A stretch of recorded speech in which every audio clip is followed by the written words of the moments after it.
Tokaido from Antoine Bauza. This is an amazing little game where you are moving along a path.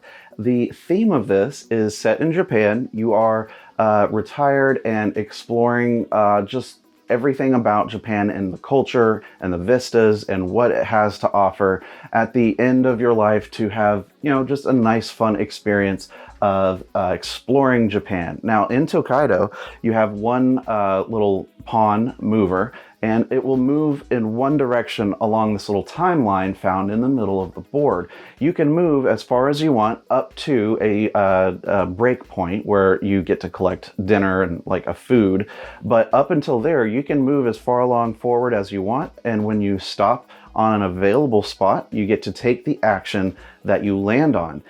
There are some actions that only have one spot available, some might have two, but if it's taken, obviously you can't go there. So since you might want to take certain actions, you have to decide, do I want to move to that action now and maybe forego everything behind me that I'm going to be missing. I like to call this the hiking trail mechanism because you get to move forward and then you might stop to do something that you want to do. Like, you're hiking, you stop to look at something, and then you wait for everybody else to catch up before you move again. And so in this game, you don't get to take a turn until you're the furthest behind again on that timeline. So if you are furthest behind and there's a lot of actions between you and the next last player, you can take your time and do every single one until you start passing everybody again.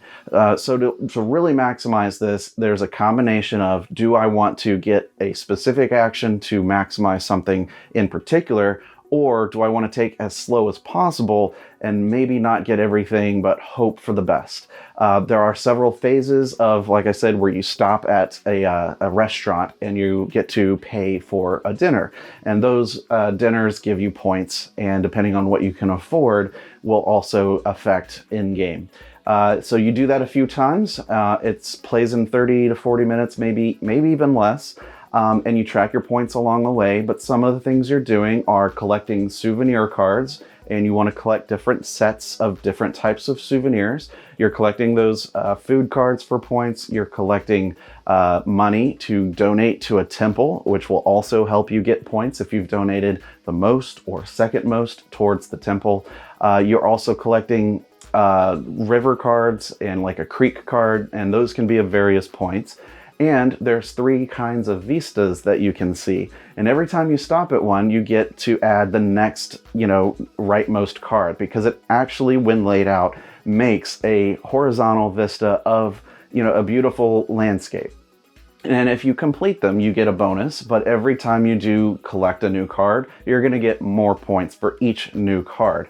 So there's 3 vistas of different lengths, so there's one for 3, one for 4, one for 5. So of course you're going to get more points if you can get all of the ones in a single vista, but the last one, of course, there's more opportunities to get even more points for seeing it to get the whole picture. It's a pretty relaxing game and a very thoughtful kind of game about just exploring and enjoying Japan and its culture and its scenery. So if you've never played a game that has that kind of mechanism where you get to move as far as you want on a track and then take an action and then you wait until you're last again to move again, this is the one I really recommend that you start with, because it's so simple, it's really enjoyable, and it doesn't play very long, but it's a lot of fun, and that is Tokaido. So check it out.